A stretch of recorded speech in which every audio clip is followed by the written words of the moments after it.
Hey guys, welcome back to today's video. Today we have the 2018 governor elections if Roe v. Wade is reversed by the time the 2018 midterms come around.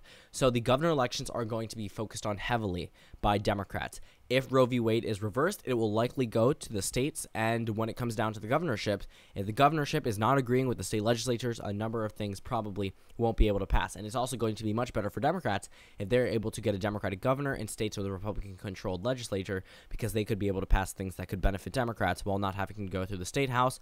When it comes down to states, let's go ahead and actually look at the current governor map right now. We see a number of key Democratic states with Republican incumbents, but a number of them are still extremely popular, but these races will very close very fast if this reverses, because when it comes down to statewide issues, this is going to be the top thing that is discussed by Democrats, and that's not good for the Republicans. We look at these states that were won by Hillary Clinton in 2016: Illinois, Maryland, Vermont, New Hampshire, Maine, Massachusetts, New Mexico, Nevada, all with Democratic incumbents. Republican incumbents in Democratic states, my bad.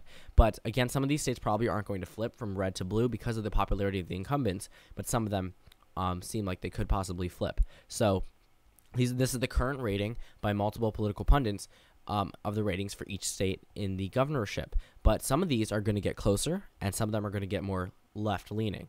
When we go over to my state of Maryland, I see this one flipping to the Democrats very narrowly because of my governor's popularity, but I know my voters well. I know my state's voters very well, and when it comes down to it, this will be one of the first things they do if Roe v. Wade is reversed. They will get a Democrat in there, even though Larry Hogan could possibly do something for the Democrats here. They're going to go extremely partisan and vote down ballot. They're going to flip that switch that doesn't exist anymore and vote down ballot for the Democrats. So we have 90 Democrats, 25 Republicans.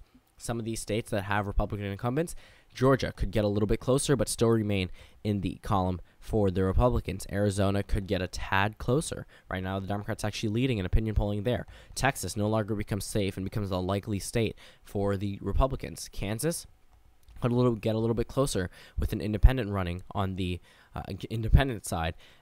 Wisconsin no longer going to the Republicans, narrowly flipping to the Democrats. Michigan flipping from the red to blue. Ohio going to Richard Cordray in the state of Ohio. I just repeated that twice, but replacing the incumbent John Kasich. Connecticut going blue. Florida going blue. Nevada going blue. Alaska is probably still going to remain red just based off the current candidates, but Massachusetts could get closer. I mean, I'm not saying it's going blue, but it could get a tad closer, probably going down to the likely column, closer than before. Vermont could get closer. New Hampshire could get closer. When it comes down to these statewide issues, if these governors are not pro-choice, they're not going to be good for Democrats, and these are predominantly Democratic states. Yes, they could be popular for other issues, but a number of these people will vote extremely partisan when things that directly affect them or their family gets reversed on a national level, and it's sent down to the states.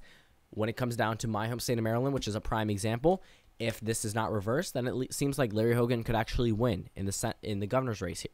But if we go ahead and the Republicans reverse Roe v. Wade, that will definitely inspire a new wave of Democrats to come out and vote. Or independents, people that have used Planned Parenthood before, they will see this directly as a threat to them, threat to women's health. The women gap between the Democratic and Republican parties will be crazy. It will be drastic compared to what we saw in 2016 because women will be enraged. Yes, there are conservative women. I'm not denying that. But there's not going to be a huge amount, considering that the majority of America does agree with the ruling decision of Roe v. Wade, which legalizes abortion nationwide. So looking at this map, we have 25 Democrats and 25 Republicans. We see a little bit of red up in the Northeast, which could possibly flip.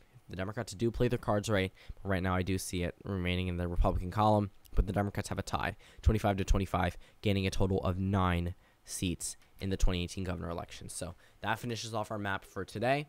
This would be probably one of the best case scenarios for the Democrats short term, but again, not long term, because they're not going to win this, considering that Justice Kavanaugh is going to be in there for decades to come, and it's going to take a long time to replace anyone like him. So thank you guys for watching this video. Comment down suggestions below, and I will see you all tomorrow at 12 p.m.